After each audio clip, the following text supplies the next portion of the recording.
Hello, dear aspirants. I am Akriti Kanchi, your mentor from Prep IS, and I'm trying to help you read newspaper in UPSC relevant manner. And I will again request you to keep UPSC syllabus on the sides of reading newspaper so that you can know we are reading which article from which exams, which point of view, and how it may come in your exams. Okay, I'll keep telling you which how the articles and its statements will be useful for you, right? So let's start with 29th April's newspaper, and a lot of content from essay point of view, from GS1 society mains point of view, from prelims point of view, several facts, right? So just let's do it quickly as soon as possible. It is the shortest video of newspaper that you will see. Let's start with the front page. The small article, not very important, but basic knowledge of what is happening between India and France is a little bit important for us. India France finalized deal for 26 Rafale M aircraft. Okay, so this comes under GS paper 2, international relations, bilateral relation between India and France, intergovernmental agreement valued at 64,000 crore rupees to procure 26 Rafale M fighter jets for the Indian Navy. Okay, so the setting up of production facility for Rafale fuselage as well as maintenance, repair and overhaul facilities for aircraft engines, all this part of the deal is expected to generate thousands of job and revenue for large number of micro, small and medium enterprises, smaller companies. Okay, that's it. It will only be 1 point if the question comes from about India and France and mains answer. Let's go to the next article.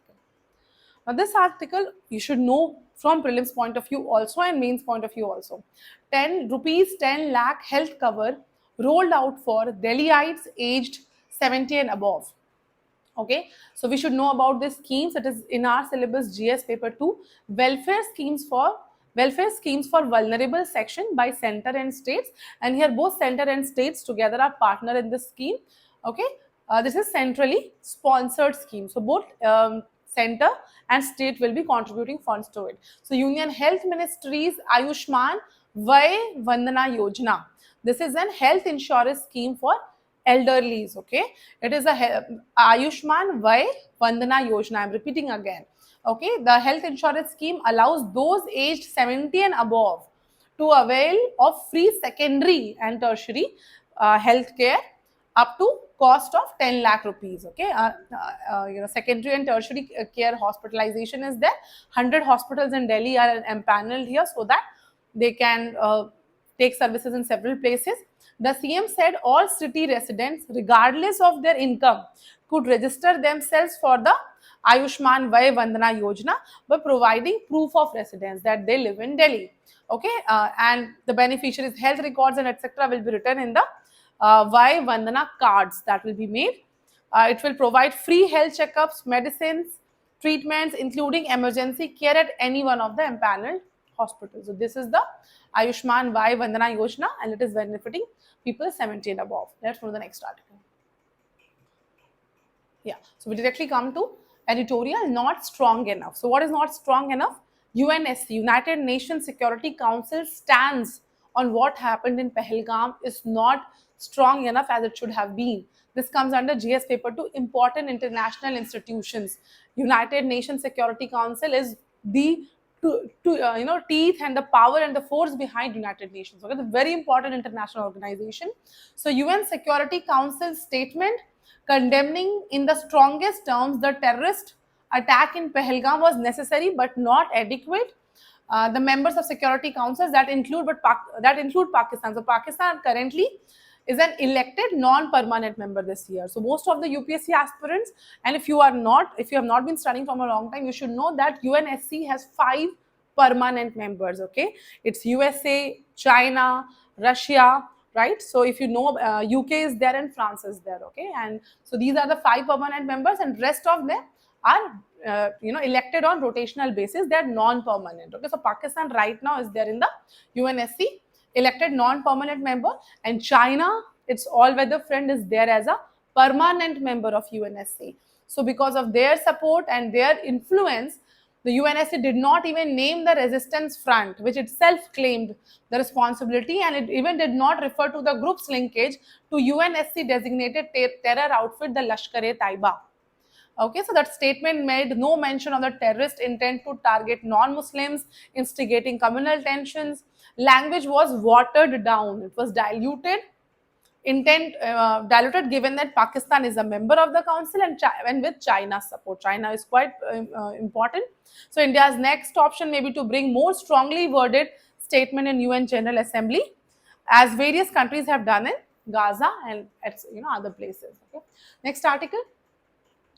The post of deputy speaker is not symbolic or optional. So deputies, so in since deputy, there's a conversation going around deputy speaker. So question can come in prelims. Okay, some statements, some articles about deputy speaker that we'll discuss here. So what is deputy? What is under which article deputy speaker is mentioned? It is mentioned under Article 93. This comes under GS paper 2 Indian Constitution. The office of the deputy speaker of the Lok Sabha is not merely a ceremonial one, but also a constitutional imperative. So it is not just when the speaker will not be that is supposed to fill it, but its importance is more than that. It is mentioned in Constitution. So constitutional bodies are important in itself. So Article 93 of the Constitution of India.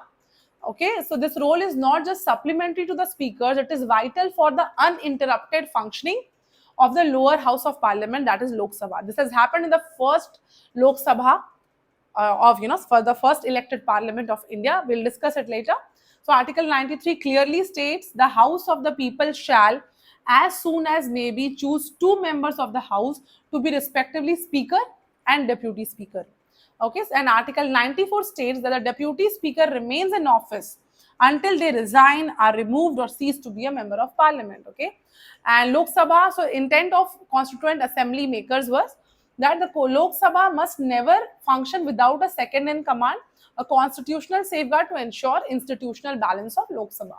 Okay, so the position, the position of deputy speaker originated during British rule. Okay, under in Central Legislative Assembly as deputy president. It was named deputy president during the times of British. Now it is deputy speaker.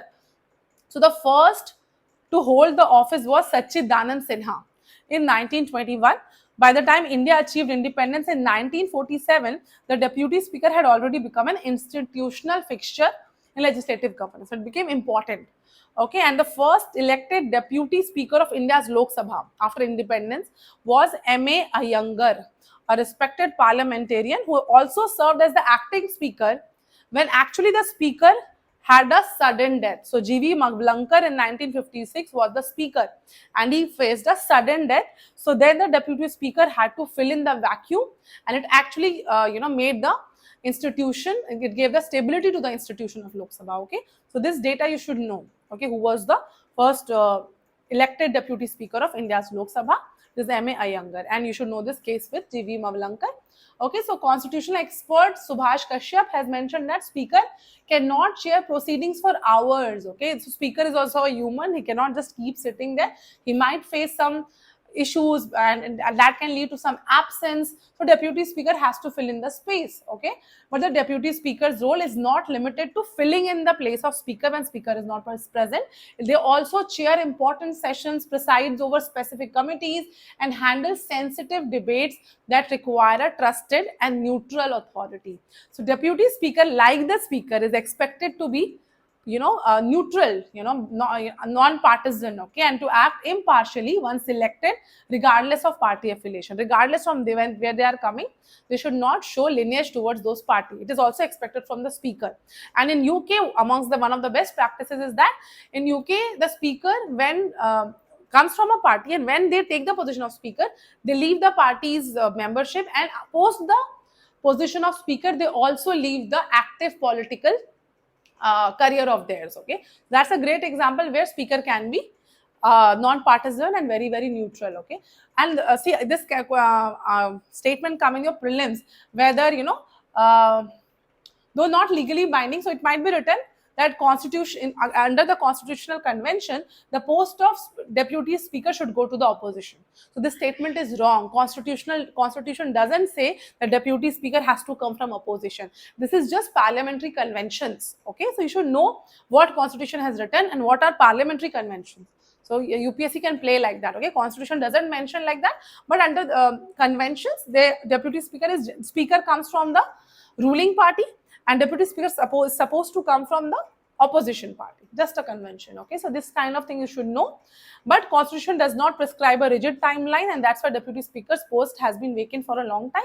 So a statutory mechanism could be introduced like a law to allow the president to initiate the process within a time frame upon advice from the prime minister or the speaker. Okay, that's it for this article. Let's move to the next article. Now, this article is also talking about the groundwork that local government and government should do to make sure that the young minds and the children's minds are not mind washed by people who lead to this terrorism, okay, who are trying to do this terrorism activity. So we should work on educating students like that. So reflections on Pahalgam, the fight against terror, this comes under GS paper 1, society issues also, and how to use education to build future generation. So the writer is saying it can be one of the points. This is not the only point to stop the terrorism. It can be just one of the points, okay. Terrorism is not just a border issue. It started way before, okay.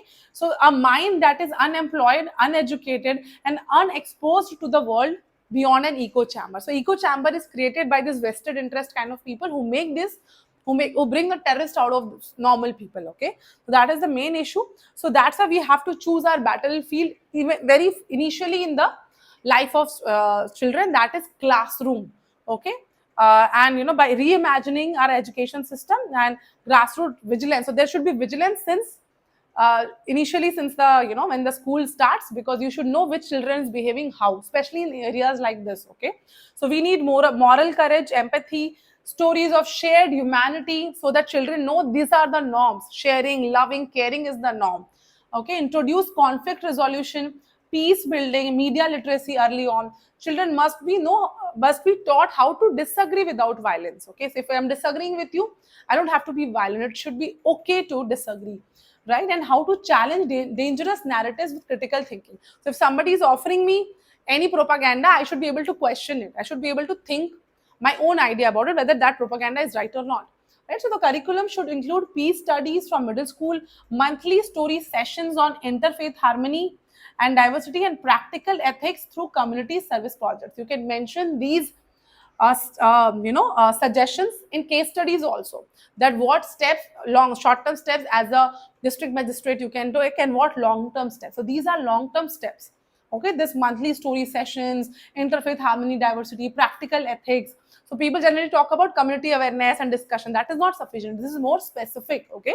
Peace studies, monthly story sessions. So government should be more involved here, having sports, vocational training, theater therapy, supervised social engagement. So these are very specific suggestions that you can write, okay. And some good examples also that you can mention. In Telangana, tribal welfare schools host good touch and bad touch workshops and empathy building sessions every year. In Kerala, panchayats work with Anganwadi and primary schools to track youth dropouts and the mental health patterns of those youth, so you can find out who are more vulnerable to doing something like that, okay. So the funds should be given to those who are closest to youth, who can track them personally, like principals, sports coaches, local NGOs, etc. Good example that you can use in ethics, society, and also terrorism related 1 point. Let's move to the next article. Okay, so urbanization is an important topic in GS paper 1. India's urban future is at crossroads. GS paper 1, urbanization. A lot of problems are there as summer intensifies, water shortages, power shortages, rising electricity demands, and temperature are the issues that our cities will be facing. Bengaluru and Hyderabad are showing spike in water tanker bookings, while power cuts are also happening because of increased air conditioner usage, okay. And cities right now have 30% of more than 30% of our India's population, okay. So that is kind of rapid urbanization that is happening. Urbanization has growth and opportunities, but it has a lot of limitation like pollution, congestion, environmental impacts, okay. So this is a report, Sustainable Futures Collective. In their report, have the name of the report is India ready for a warming world, okay. In that report they have written that not much has been done for long term planning for climate change in cities. Topics like urban heat island effect, you should know what is urban heat island effect, has been discussed in parliament, but nothing much has been done.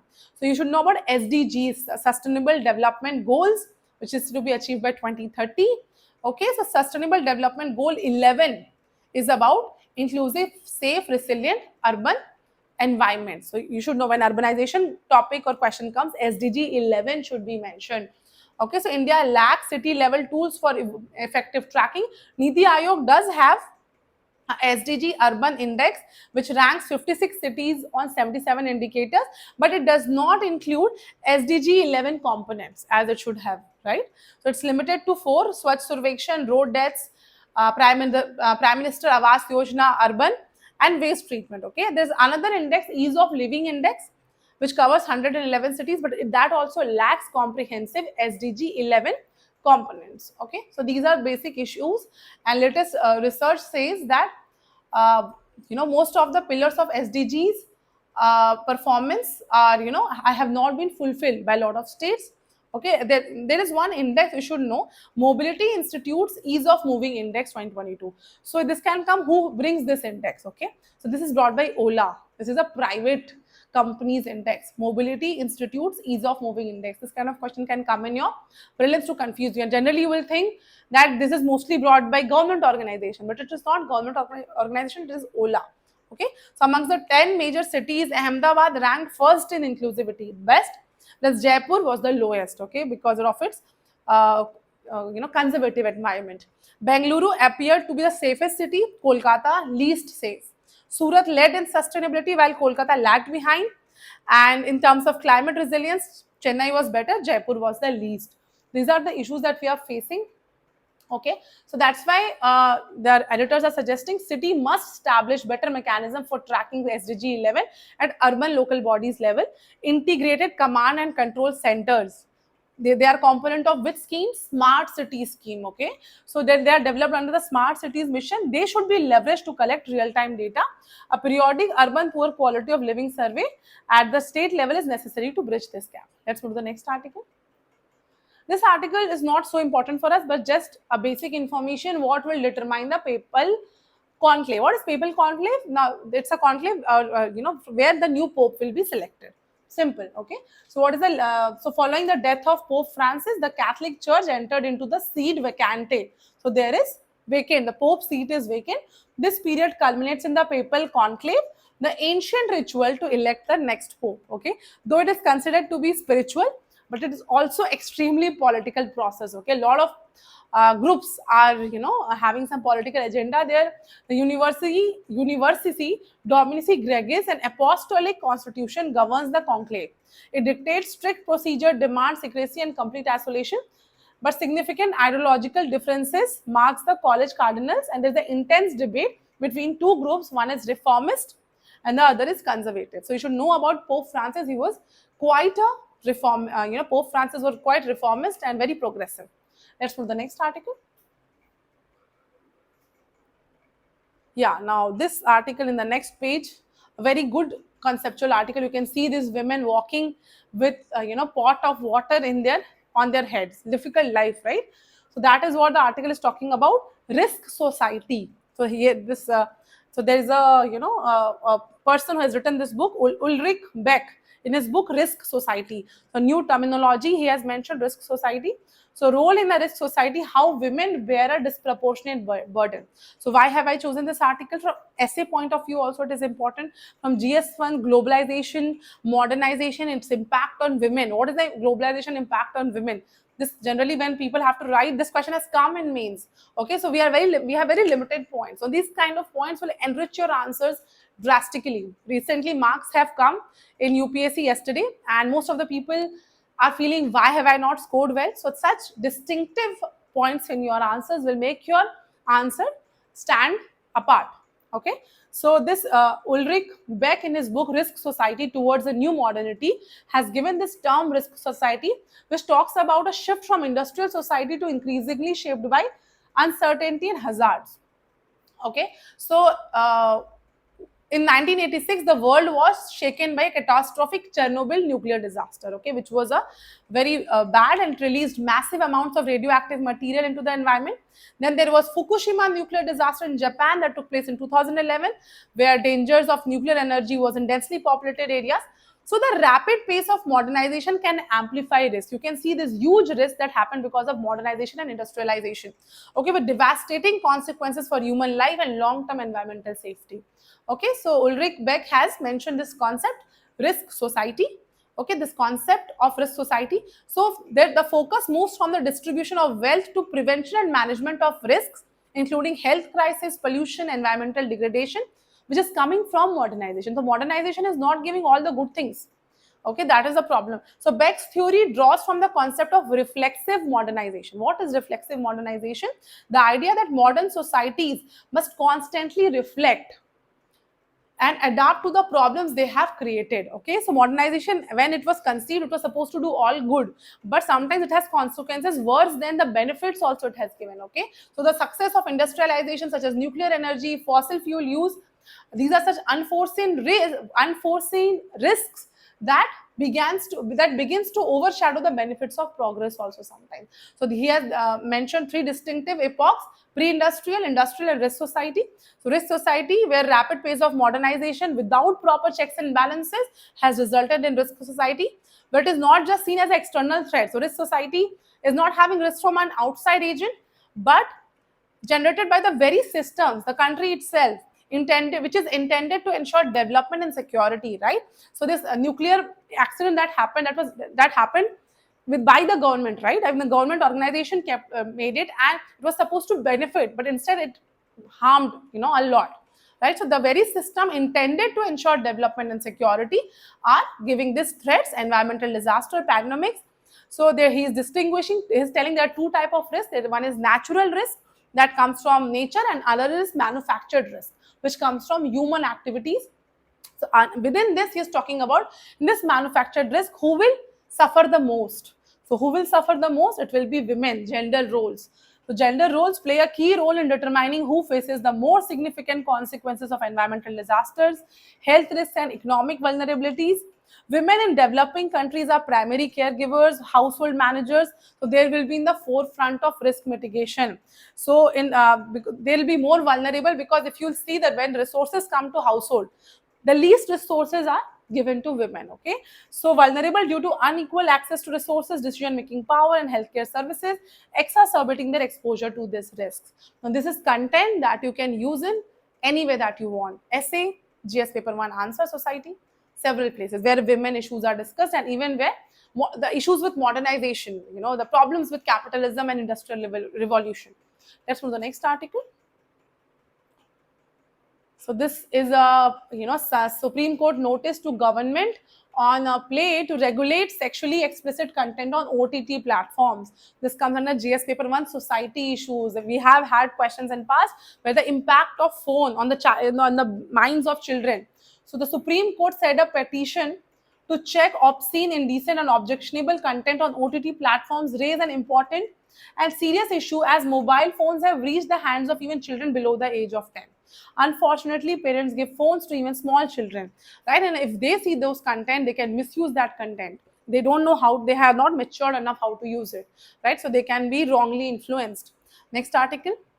In 2024, India's military expenditure was 9 times that of Pakistan, SIPRI report. SIPRI is Stockholm Index from Sweden. Right? This comes under GS paper 2, policies of countries affecting India. So right now with Pahalgam and possibility of India-Pakistan conflict happening, so India's military spending in 2024, the year that which just went by, was 5 times that of Pakistan. Okay, so the country's military expenditure, the fifth largest globally. So amongst the military expenditure of the entire countries, India is in the fifth number. So our military expenditure grew by 1.6%, and it is at $86.1 billion, whereas Pakistan is just $10.2 billion. Okay, according to SIPRI, Stockholm International Peace Research Institute, who are the top 5 military spenders. First is USA, second is China, third is Russia, fourth is Germany, and fifth is India.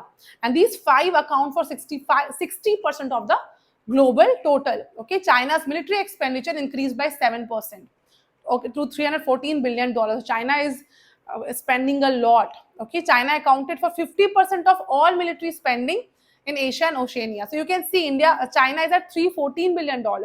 India is at $86.1 billion. So imagine how many times China is ahead of us here, right? So China is investing in cyber warfare, nuclear arsenal, quite, vigorously. Let's move to the next article. We'll directly go to the science page, I think. Yeah. No, there's a article on Padma Shri Awards, Padma Awards. So our president presents the Padma Awards to 71 personalities. This will act more as prelims fact. Okay. So President Purmu conferred the honors on 71 who were named for the country's top civilian awards: Padma Vibhushan, Padma Bhushan, and Padma Shri. So I have just pointed the names of who I think will be more important from exam point of view. Vinod Dham, an Indian American engineer widely known as the father of the Pentium. This can come, who is considered the father of Pentium, and he's also given Padma Shri, right? So his name is Vinod Dham. Okay, he is given Padma Bhushan. Vinod Dham has been given Padma Bhushan. Other person which I think is important, wildlife researcher and Marathi author Maruti Bhujangrao Chitampalli, who gave unique dictionaries on birds, animals, and trees. Another is puppet, Bhimava Dodala Balappa Shilekyatra was one of the first women to practice Togalu Gombayata. Togalu Gombayata is a type of leather puppetry from Karnataka. Okay, so this is an information she has been given. Padma Awards, Padma Shri. Okay, so you should know the name of Bhimavva, Dodabalappa, Shilekyatra, and Togalu Gombayata. And some unsung heroes, 100-year-old Libya Lobo Sardesai, who played an important role in Goa's freedom movement. So 100-year-old Libya Lobo. For some few names that can be important for us. Last page, science. So science always has science is very important. Okay, when question comes from science and tech in prelims, there's so many possibilities that is mentioned that if you don't read it regularly, you will think it might be impossible. But science is advancing really fast. Okay, so study reveals urban spiders create webs to block noise. Okay, very interesting. So GS paper 3, science and technology, development and applications in everyday life. Spiders in urban environment can build webs that filter out loud ambient vibration. So they create such web that it will filter the noise, because urban places are very noisy. Okay, so India's urban centers are known for the noise pollution. So there is growing need to study and communicate the diverse consequences of human beings on wildlife. Okay, so this was mentioned this time in a journal. Okay, spiders in urban environments can build webs that filter out loud ambient vibration, that cancel the noise. Spiders from quieter rural spaces build webs that amplify biologically relevant vibrations they need to pick up in their noisy environment. Okay, so in rural areas, they're making webs that will give them more noise, and in urban, they're doing just opposite. Okay, so a lot of spider-related mythology story they have written. So spider silk is known to be an amazing natural material with unique properties, and researchers are, inspired by it to develop materials derived from spider silk in tissue engineering. And a few decades ago, researchers started work on how vibrations in webs transmit critical information for spiders. So you should know that vibratory information from the web is crucial for spiders because they don't have ears. Spiders cannot hear. So how will they know something is happening? So this will act as their sensory system. So webs are more than just nets that catch bugs. They're actually extensions of the spider's sensory system. So the webs will move, vibrate if something is happening. So it is telling them something is happening because they cannot listen. Okay, so the difference between city and rural spiders, okay, that we have read. Next article. Austria trials DNA testing to uncover honey fraud. Okay, so adulteration is happening everywhere. So they are doing DNA testing to find it.